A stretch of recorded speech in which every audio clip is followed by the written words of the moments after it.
So, hi guys! Paano ko pala nagawa ang ganitong PowerPoint sa CapCut? So, papakita ko muna sa inyo ang isa sa mga example ko, okay? So, ito pala ang isa sa mga example ko.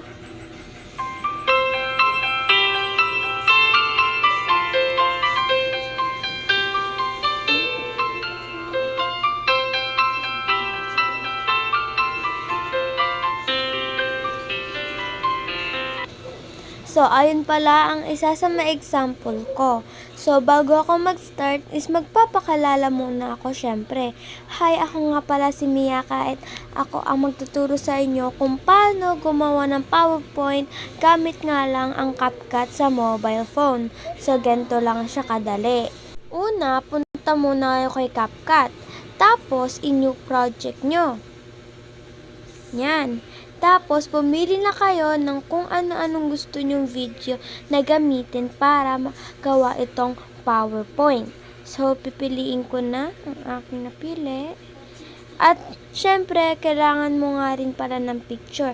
Kasi, pag gagawa ka ng PowerPoint, kailangan mo ng video, picture, animation, text, at kung ano-ano pang mga ilalagay ko dito. Papakita ko sa inyo mamaya kung paano ko to ginawa ko. Kaya, halika na.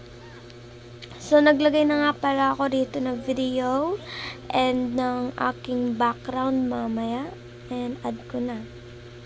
So, kapag ganito yung itsura ng video nyo, yan, kapag ganyan yung itsura ng video nyo, is, ganyan nyo lang siya, i-rotate nyo lang. I-rotate nyo lang siyang ganito. Hanggang sumakto siya. So, ganyan. So, baka may mag-comment dyan kung paano mo makukuha ang animation sa video. So, ganito, ipapress nyo yung video. Ito, may makikita kayo sa baba. Wait lang, ibabrush ko. Yan. May makikita kayo dito. Yan. So, ayan yung animation. So, pindutin nyo lang yan. Tapos, pwede na kayong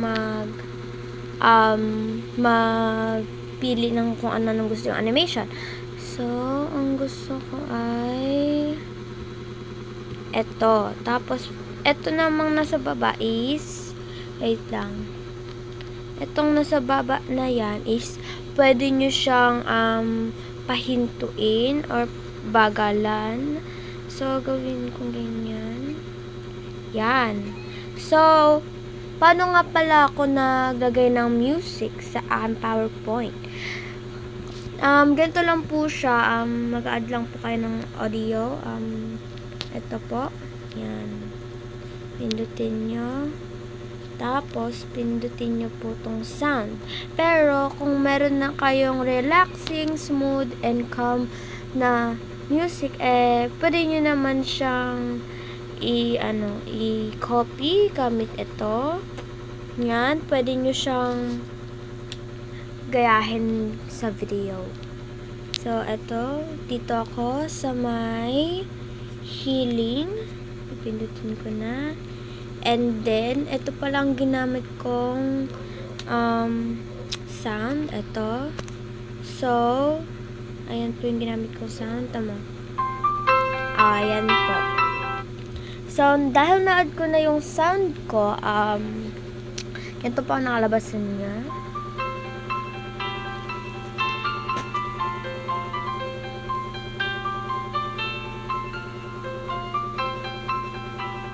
So, dahil merong extra itong picture, papalakihin natin yan ng kung hanggang saan nyo gusto. So, ganyan. Ganito na lang yan. Tapos, maglalagay rin kayo ng animation. Pero, una is isusukat nyo. Tulad na sa video. Yan, nakasukat na yung akin. So, dito sa may gitna, dito is ipapress nyo lang yan. Yan. Tapos, pwede ganyan. O, di kaya kung gusto nyo, pindutin nyo yan. Tapos, may kita ka na naman kayong animation. Yan.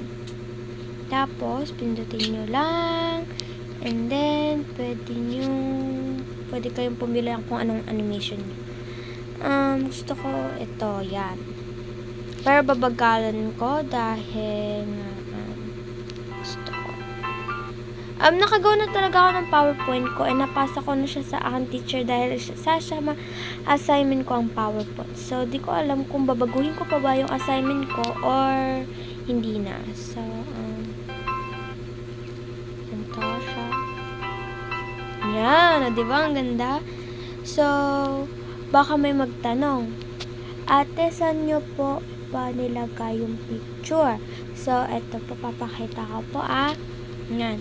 Ito po, pindutin nyo lang po yung overlay.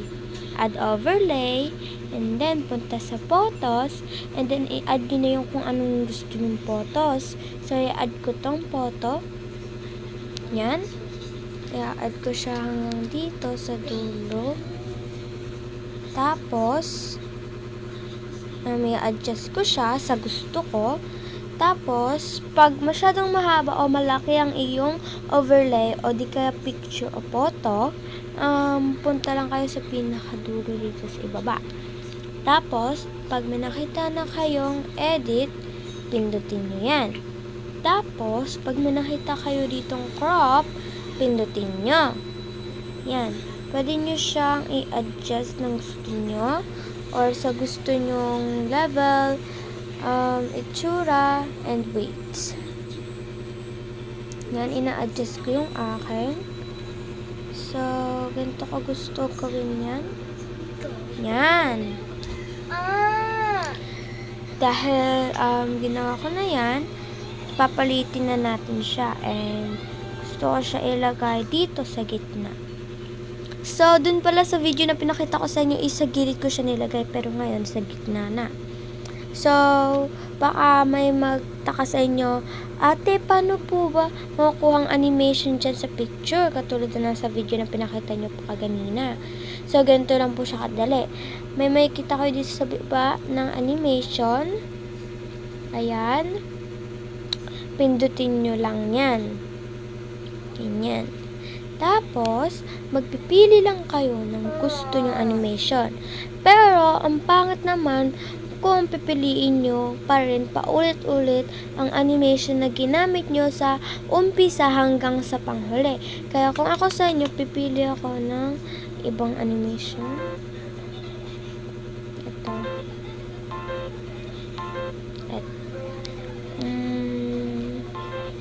Ito. Ito yung napili ko. O, diba? Bumagal siya. Kapag dito naman inano is pumilis. So, mas hilig ko kasi yung mabagal onte. So, magiging ganito po yung itsura niya.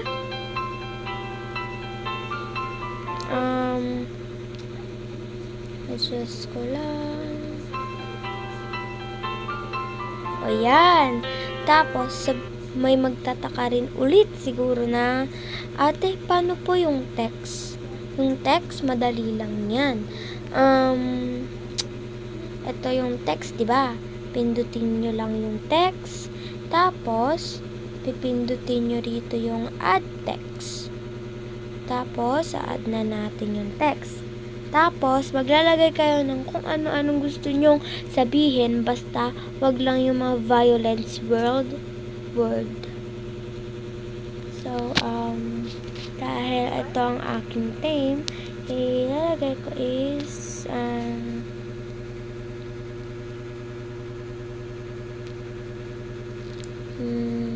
ako kasi nilagay ko is 2 text.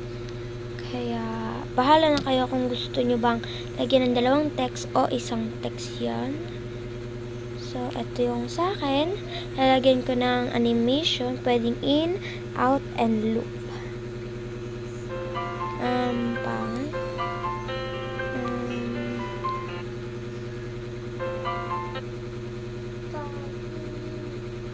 Yan. Ganyan. Ganyan yung gusto kong. Yan. So, adjust na natin sa pinakadulo. So, ganyan mangyayari. Ayan. Tapos, hindi pa dyan nagtatapos. Kung masyadong mahaba yung text mo dyan sa CapCut, wag mo nang ilagay sobrang haba. Kaya kung ako sa inyo, maglalagay ulit ako isa pang text. Makasulat is... Pero kung iba naman ang inyong theme, is wag nyung gayahin yung ginagawa ko. Pero yung mga pinipindot ko is ayun, gayahin yung mga yun. And this time is draw out pa rin. Katulad ng nauna. Para mabasa nila is lalakihan natin onti ang ating photo. So, yan. Tapos, punta tayo sa overlay. Palakihin natin yung overlay natin. And then, ganyan. So, pag pinanood nyo yung whole video is ganyan.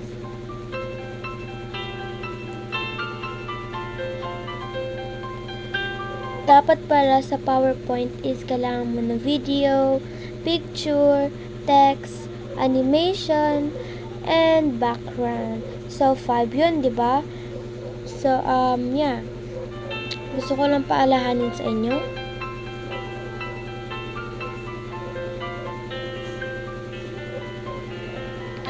Bakit may ganun? May tumatalbog. Ano ba yan? Wait lang, tanggalin ko lang. No. Wait lang, may tumatalbog kasi. Pangit. So, dahil may tumatalbog, alisin natin yan. So, ganyan. Wala nang tumatalbog. Wait.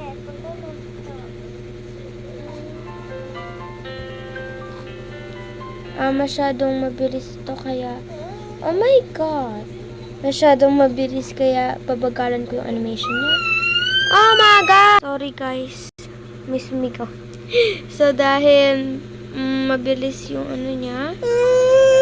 So, may maingay kanina isa. So, yan. Binagalan ko yung ano niya. So, pag binanood natin yung whole video, ganito yung itsura niya.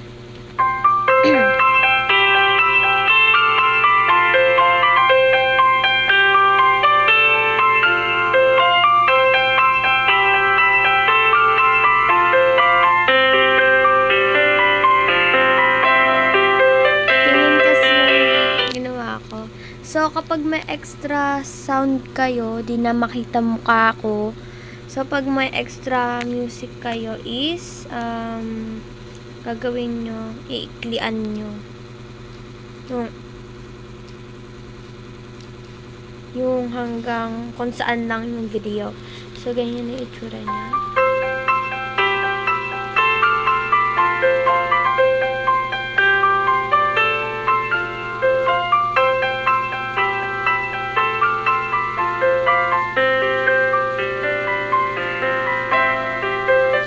Pero, kung wala naman kayong maisip na video, pwede naman daw kahit anong video. Pwede music video, pwede kayo yung gumawa ng video, pwede kayo yung naghanap sa YouTube.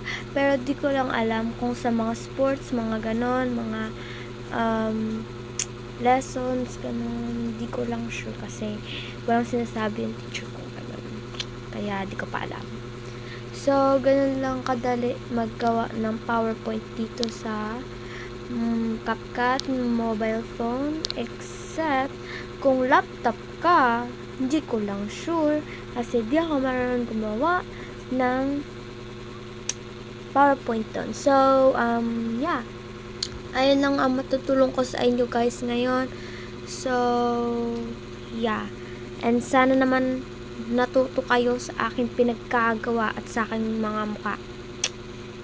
Yeah, so, wala nang maingay. So, may maingay pa pala. So, ayun lang guys. Please follow, like, and subscribe. And that's all for now. That's all for now. Bye-bye.